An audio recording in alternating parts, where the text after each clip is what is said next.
if you asked a normal Christian, again, just your average churchgoer, but again, somebody who's not, new in the faith, why is humanity so depraved? In other words, why is the world the way it is?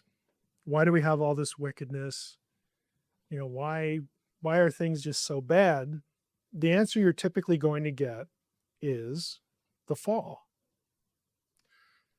But if you asked a Second Temple Jew, and someone who's living in the Second Temple period, which is roughly, again, we'll just call it for round numbers, 500 BC through the 1st century AD. If you asked one of them the same question, you would not get that answer. It would be part of the answer. What you'd get, well, there are 3 reasons why the world is the way it is and why it's so bad. For sure, there's the fall. I mean, something did happen in Eden. We have the initial rebellion into God's good world. We have an initial transgression, both divine rebellion, the nachash, the serpent, and also a human rebellion. But that is not where the story ends. And typically, that is where the story ends for your average Christian. That's the only answer they have in their head. But to someone else, they would say what happened in Genesis 6:1-4 is also really serious. Because in their worldview, they believe that the sin of the watchers, the sin of the sons of God of Genesis 6:1-4, had a direct impact on why humanity became as bad as it did, and why the flood was a necessity, and why there's still an ongoing problem. So they would include Genesis 6:1-4 in their concept of depravity. They would also refer to the judgment at Babel, which we're familiar with because of Genesis 11, but I would dare say that if you've ever heard a sermon or had a Sunday school lesson on the Tower of Babel, you probably never heard Deuteronomy 32:8-9 brought into the picture. Therefore, you never really learned the rationale for what happens at Babel and the impact that has on biblical theology in a very broad scope.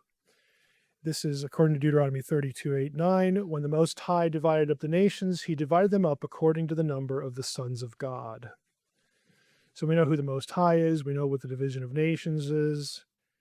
But God did all that stuff according to the number of the sons of God. But Israel, verse 9, is Yahweh's portion. Jacob is his allotted inheritance.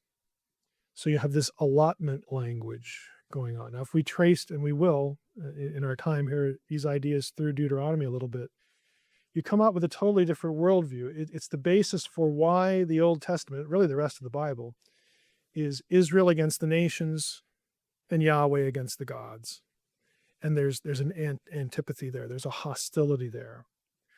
So the Second Temple Jew would say, well, there's 3 rebellions. There's 3 kind of events that led to contribute to why the world is the way it is, and why we as believers, we who follow Yahweh, or we who follow Christ, Yahweh incarnate, what we're up against. It's not just the Garden of Eden. It's bigger than that. And that becomes a real part of, quote unquote, the unseen realm when we're talking about the black hats and the white hats. Okay. All of that matters in, again, the mindset of the ancient Israelite, the mindset of the 1st century Jew. So let's talk a little bit about each. Again, you can get the book for the details. The fall, of course, we're familiar with. I view this as a divine rebellion story. That doesn't mean that, Adam wasn't there and Adam didn't sin and, Adam's sin really had a profound impact on humanity. Of course, all those things are kind of no-brainers. But you would be amazed at how many evangelical Old Testament scholars do not want to put too much emphasis on the nachash, the serpent figure, in the story, and absolutely refuse to look at Isaiah 14 and Ezekiel 28 as having anything to do with that story. There are academic, scholarly reasons for that, And I will, since I'm being recorded, let me be careful. That's nonsense, okay? All right? There are really good academic reasons to not resist those connections. And what I try to do in the book is, again, make some of those accessible for you. I think I have two, yeah. There are two charts in the book, and these are points of connection between, again, divine counsel passages, divine rebellion passages, both in and outside the Bible, in all three of these passages, and even a little bit more. In other words, there's a lot that connects the three. And I can tell you, again, maybe in Q&A, why this stuff gets ignored. But here you have nachash, you have serpent language, you have Hallel ben Shakar, the shining language, brought down, cut down, cast down, the earth, the eretz, which is another word for the underworld, Sheol, okay, Rephaim, Malachim, okay. All of these terms, again, they all show up in all three of these passages. And scholars will recognize that Isaiah 14 and Ezekiel 28 are connected. I mean, all you got to do is read them. They kind of sound the same. Just one, Isaiah is the prince of Babylon, and Ezekiel is the prince of Tyre, and all this kind of stuff. My argument is at the back of both of these passages aren't about Eden or about Genesis 3, but that story is in the background to both of them. And the story is a story of divine rebellion. Many evangelical scholars will say, you go to Ezekiel 28 where it talks about the anointed cherub. Well, that isn't a divine being there. That isn't Satan. That isn't, that's language, that you can't take that way, because what they don't tell you is they're following the Septuagint because they think the Masoretic text is messed up.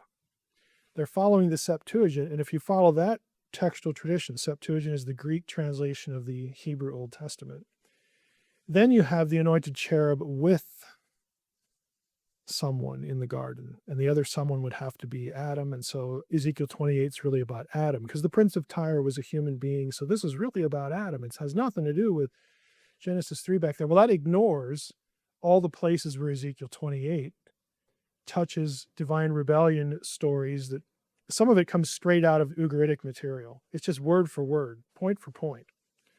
And what I do in the book is I try to take people through this, introduce you to the ideas. I get into it more on the companion website to the book. If you haven't been there, even if you've read the book, I recommend going there, snooping around a little bit. Moreunseenrealm.com. I'll take you through the different views, but I quote at length there a dissertation by, I think he teaches at Notre Dame now. No, that's where he got his degree. I don't know where he is. Hugh Rowland Page, his dissertation was on the divine rebellion motif in Ugaritic and biblical material. It's really good. It does a nice job of laying it out. Okay, all these connections, and he's not the only one. There's lots of stuff on this. So I'm telling you, just to be upfront here, my view of this is not the mainstream view you're going to find in most commentaries. It is a view you will find in the scholarly literature. I ain't making it up. I didn't just wake up someday and say, I got a neat alternative. I need this for the book. Thank you, Lord. Okay, that is not it. The dirty little secret is there is nothing in the book. There is nothing in the unseen realm that is unique to me. I didn't have an original idea in my head. Okay, what my role is synthesizing all of this stuff. And I can take the scholarly literature and my bibliography literally. I'm not embellishing now, because I've collected it for 15 years. My bibliography, the real one, the one that I obviously didn't tack onto the book, is longer than the book. Okay, I have almost 5,300 entries in my personal bibliography that I have, online in this Divine Counsel bibliography thing that I have, talked about a little bit. I'm not making it up. Okay, my job is to make that accessible to people who care about the content. That's it. That's end of mystery. Okay, there's nothing else going on here. It's that simple and dull and boring, okay? But I'm just telling you that because somebody here could go off and pull a commentary of, oh, this isn't what Dr. So-and-so says. Mike must be wrong. Well, there are lots of people that Mike can draw on to defend Mike's view. It is not Mike's view, right? Just telling you. Okay, so honesty cuts both ways there. Now, nachash, again, if you've read the episode, and the book especially, my view of nachash, again, is not that we shouldn't translate nachash as serpent. That's evil. That's a sin. Mike says don't do that. Okay, that isn't the point. The point is that the term nachash is actually a pretty layered term. It conveys more than one idea. Okay, profound statement number 4. Okay. Any given word in any given language is capable of conveying more than one idea. Okay.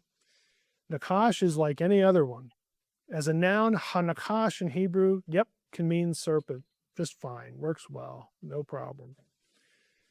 It could also be hanakash, just the consonants could also be, sorry for the grammar spasm, a participle, which means it comes from a verb with a definite article attached prefix to it. And you could translate it, the one who dispenses divine knowledge, the one who practices divination, something like that. And certainly that happens in the story, doesn't it? Okay. If it's an adjective with a definite article, then you could translate it as the shining one.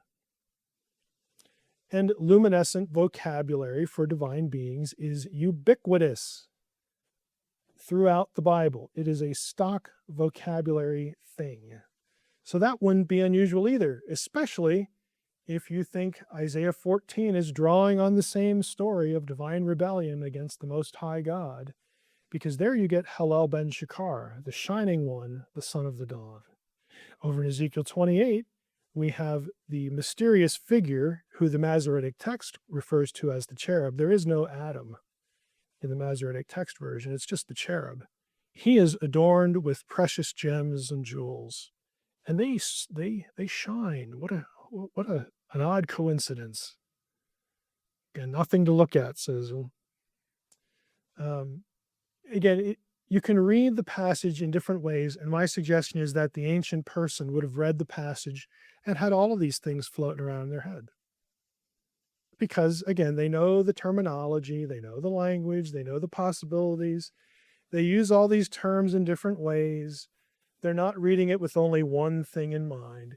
And, let's be honest, besides that point, they know, Israelites are smart enough to know that snakes don't normally talk. Okay. And so this is a very common way in ancient Near Eastern literature.